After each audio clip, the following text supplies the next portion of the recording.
Good morning everyone. कैसे हैं आप सभी? उम्मीद करता हूँ सभी बहुत अच्छे होंगे। सो टुडे इज़ 24 मई 2022 और डे है ट्यूसडे। तो चलिए कुछ क्वेश्चन लेते हैं रीजनिंग के। काफ़ी अच्छे क्वेश्चन है, काफ़ी इंटरेस्टिंग है और यूपीएससी प्री में जो वो ये पहले पूछे जा चुके हैं। काफ़ी पुराने जो वो ये पेपर से जो वो लिए गए हैं 2011 या 12 के पेपर में से। काफ़ी पुराने क्वेश्चन है और काफ़ी अच्छे क्वेश्चन है। चलिए स्टार्ट करते हैं। फर्स्ट क्वेश्चन है यहाँ पे कि 2 glasses of equal volume are respectively half and 3/4 filled with milk. They are then filled to the brim by adding water. Their content are then poured into another vessel. What will be the ratio of milk to water in this vessel? काफ़ी interesting question है। मैं इस कैमरे को हटा देता हूँ यहाँ से। देखिए सबसे पहले तो इसने बोला कि 2 glasses of equal volume are respectively half and 3/4 filled with milk. ठीक है, मतलब कि दो जो वो हमारे पास वेसल है, सॉरी वेसल नहीं, दो जो वो हमारे पास गिलास है, तो 2 गिलास मैंने जो वो यहाँ पे बना दिए। एक को मैंने मान लिया ए और दूसरे को मान लिया मैंने बी। इसने देखिए क्या बोला कि रिस्पेक्टिवली, तो मतलब कि पहले वाला जो वो हाफ, मतलब कि आधा जो वो मिल्क से भरा हुआ है। देखिए यहाँ पे लिखा फिल्ड विद मिल्क। और इसने बोला कि दूसरा जो वो 3/4 का सीधा सा मतलब है कि अगर मैं इस गिलास के जो 4 इक्वल पार्ट कर दूँ तो 4 में से 3 पार्ट जो वो फिल किए होंगे। तो 3 पार्ट मतलब कि एक पार्ट जो वो थोड़ा सा फिल नहीं, मतलब कि एक पार्ट नहीं फिल किया होगा, 3 जो वो इसके पार्ट फिल किए होंगे। ठीक है, इसको आप ऐसे समझिए सिंपली पहले। ठीक है, फिर इसने बोला कि then sorry they are then filled to the brim by adding water. ठीक है, तो इसने बोला कि ये इसके अंदर जो वो मतलब कि पूरा जो गिलास था उसके अंदर फिर वाटर डाल दिया, मतलब कि इसको फिल कर दिया। अगर इसने लास्ट में देखिए क्या पूछा, फिर इसने जो वो अनदर वेसल में जो वो उसने डालने की बात कही है, मतलब कि इन दोनों को जो वो जितना भी था मिल्क और वाटर की रेशो, फिर जो वो एक तीसरे गिलास में डाल दिया, तीसरे वेसल में डाल दिया, तो उसको मान लिया मैंने सी। ठीक है, इन दोनों को फिर मिक्स किया जाएगा इस तीसरे में। फिर इसने पूछा है कि what will be the ratio of milk and water. काफ़ी इंटरेस्टिंग क्वेश्चन है। देखिए फिर से देखते हैं क्या क्वेश्चन है। दो जो वो मेरे पास गिलास है, ए और बी। ठीक है, ए और बी। एक तीसरा है जो बड़ा वैसल लूँगा क्योंकि इन दोनों को ही उसमें डालना पड़ेगा। इसमें जो वो आधा मिल्क और आधा जो वो वाटर है। क्यों? क्योंकि इसने बोला कि हाफ, हाफ का मतलब होता है आधा गिलास भर दिया तो आधा जो वाटर से भरेगा बाद में। तो इसका सीधा सा मतलब हुआ कि मैं अगर मिल्क और वाटर की रेशो देखूँ यहाँ पे, तो 1 और 1 की होगी, क्योंकि आधा मिल्क होगा आधा वाटर होगा। ठीक है, यही तो इसने बोला है कि हाफ। ठीक है, हाफ जब मिल्क डाल देंगे फिर उसके अंदर पानी डालेंगे तो हाफ ही तो होगा। ठीक है, नेक्स्ट में इसने बोला कि यहाँ पे जो मिल्क था वो था 3/4। ठीक है, 3/4। अगर मैं इसके अंदर जो वो डाल दूँ फिर वाटर, ठीक है, तो इसकी जो रेशो बन जाएगी मतलब कि 3:1 की बन जाएगी, मतलब कि 3 हिस्से में तो मिल्क था। ठीक है, 3 हिस्से में तो मिल्क था और 1 हिस्से में वाटर बचा। ठीक है, आप इसको ऐसे समझिए पहले। तो अब इसने देखिए क्या बोला कि इन दोनों को जो वो फिर इसमें डाल दिया, मतलब कि इन दोनों का जो भी मिक्स की करके जो वो उन इस तीसरे में डाल दिया, मिक्स हो गया मतलब। ठीक है, और इस तीसरे की रेशो पूछी है।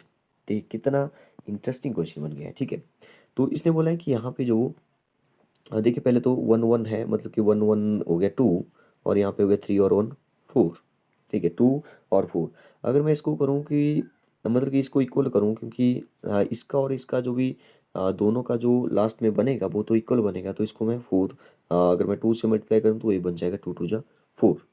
ठीक है, रेशो जो वो इक्वल हो जाएगी, यहाँ पे 2 2 हो जाएगी। ठीक है, तो अगर मैं इन दोनों को प्लस कर दूँ, ठीक है, क्योंकि जब लास्ट में इसमें मिलाया तो मिल्क का यहाँ पे जो वो कितना था, 2 था। ठीक है, क्योंकि दोनों ही गिलास जो वो बराबर है तो उनका जो दोनों का रेशो है वो जो वो इक्वल होना चाहिए।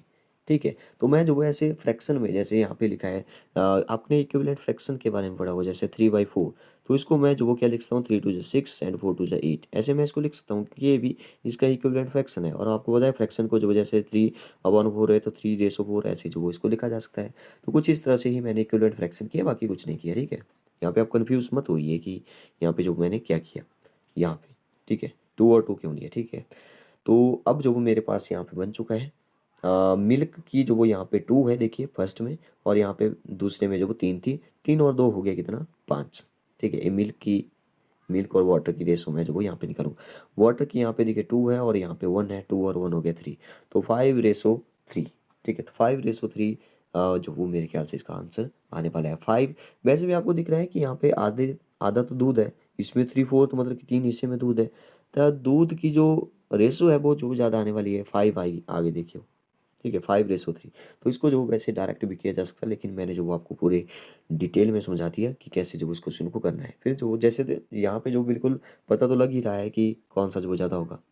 ठीक है, मिल्क ज़्यादा है, तो यहाँ पे मिल्क और वाटर की रेशो पूछी है, तो ये 1/3 तो नहीं हो सकता। 2:3 भी मेरे ख्याल से जो वो आपको ऐसा लग रहा होगा कि मिल्क और रेशो मतलब ज़्यादा डिफरेंस नहीं है, तो ये भी नहीं होने वाला। ठीक है, तो इन दोनों में जो थोड़ा सा डाउट होना चाहिए आपको, फिर भी जो वो क्योंकि मिल्क ज़्यादा है बहुत ज़्यादा, तो आप डायरेक्ट जो वो 5:3 पर यहाँ पे जा सकते थे। नेक्स्ट क्वेश्चन पे चलते हैं। नेक्स्ट क्वेश्चन भी काफ़ी इंटरेस्टिंग क्वेश्चन है। यहाँ पे बोला है कि mister Kumar drives to work at an average speed of 48 km per hour. The time taken to cover the first 60% of the distance is 10 minutes more than the time taken to cover the remaining distance. How far in his office? तो ये बोल रहा है कि वो office जाता है, मतलब कि घर से ऑफिस गया होगा, तो ये बोल रहा है कि ये जाता है कितनी स्पीड से, 48 km/h की स्पीड से। एवरेज स्पीड दी है। अब एवरेज स्पीड दी है तो इसका मतलब है बीच बीच में जो वो थोड़ी कम ज़्यादा जो वो होती रही है। एक एवरेज स्पीड जो वो यहाँ पे 48 है। इसने बोला पहले वाला जो 60% की जो डिस्टेंस है, और आगे जो वो कितना बचा होगा, 40% बचा होगा। ठीक है, तो इसने बोला कि 60% है वो जो वो मोर ज़्यादा डिस्टेंस जो वो ले रहा है। इसका सीधा सा मतलब ये हुआ कि अगर मैं इसको जो वो ऐसे मान के चलूँ 60/40, मतलब 60/40 की रेशो जो वो 60/40 को मैं काट दूँ तो ये बन जाएगा 3:2। 0 से 0 काट दो, और 2 से काटो, 3 2 6 एंड 2 4 एंड यहाँ पे आ जाएगा 3:2। ठीक है, तो ए हमारे पास डिस्टेंस है 3:2 का। इसको मैं फिर से इरेज कर देता हूँ। तो मैंने बोला यहाँ पे 3 है, और ये जो मैंने मान लिया 2।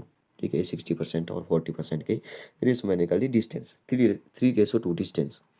अब क्योंकि हमने डिस्टेंस ही पूछी है, क्योंकि यहाँ पे पूछा है कि ऑफिस कितना दूर है, तो क्योंकि ये जो वो रेशो में है, तो हमें जो वो इसको 3x मान लिया मैंने, और इसको मैंने 2x मान लिया। ठीक है, बस x की वैल्यू निकालनी है। अब देखिए x की वैल्यू कैसे निकालनी, ये तो डिस्टेंस है। अगर मैं इसको इस टाइम को मान लूँ T1 और इस वाले टाइम को मान लूँ T2। ठीक है, अब इसने बोला है कि 10 मिनट जो वो ज़्यादा लेता है, मतलब कि इन दोनों का डिफरेंस दिया है, तो T1 में से T2 माइनस करूँगा, क्योंकि T1 ज़्यादा होगा। ठीक है, T1 माइनस T2 माइनस करूँगा तो आ जाएगा 10, आना चाहिए 10। ठीक है, अब क्योंकि हमारे पास देखिए यहाँ पे इसने बोला है 10 मिनट जो वो बहुत ज़्यादा लेगा। ठीक है, यहाँ पे मिनट में है।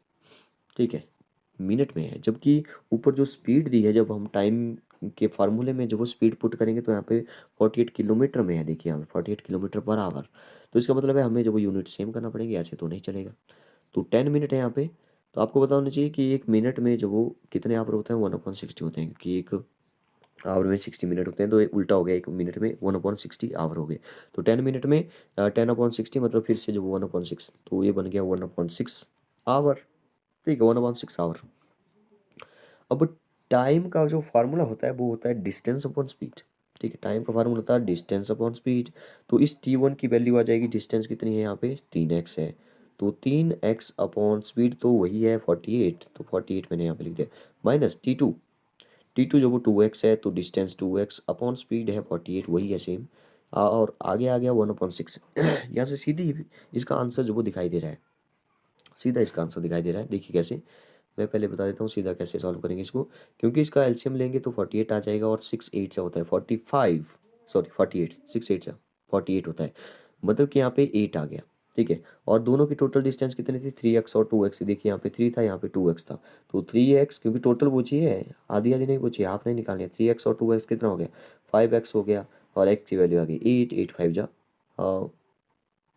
8 5 जा 48, सॉरी, और 1 मिनट रुक जाइए, 8 6 जा 48, 8 आ गया, और 8 5 जा 40, तो 40 किलोमीटर वो डिस्टेंस पर है।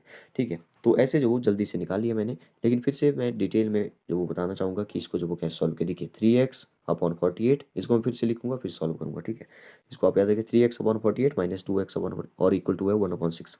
ठीक है, आवर में निकलेगा आंसर, क्योंकि हमने दोनों को ही स्पीड और इस डिस्टेंस को जो वो सॉरी टाइम को जो वो इस आवर में जो वो चेंज कर लिए। तो मैं फिर से लिख रहा हूँ, मेरे पास बना था 3x एक्स की वैल्यू निकालनी है, बस कुछ नहीं करना है। 3x/48 टू 2x/48, ये 48 है, ठीक है, इक्वल टू 1/6। तो 3x अगर इसका एलसीएम ले लें तो 48 आ जाएगा नीचे, और 3x माइनस 2x आ जाएगा 1x, और आगे आ गया 1/6। ऐसे डायरेक्ट भी काट सकते हैं, 6 8 जा, तो 8 फिर जो वो यहाँ पे चला गया, एक्स की वैल्यू जो वो 8 आ गई, ठीक है, एक्स 8 आ गया, क्योंकि हमारे पास जो डिस्टेंस थी वो थी 3x और 2x की, ठीक है। ये तो रेशो में दिया था, लेकिन जब टोटल करेंगे तो आ जाएगा 5x, 3x और 2x हो गया 5x। तो यहाँ पे जो अगर टोटल डिस्टेंस की बात करें, एक्स की वैल्यू 8 आ चुकी है, 5 8 हो गया 40 किलोमीटर इज द आंसर। ये भी काफ़ी अच्छा क्वेश्चन था वैसे। तो बताइए आपको वीडियो कैसी लगी। Okay, thank you and have a nice day.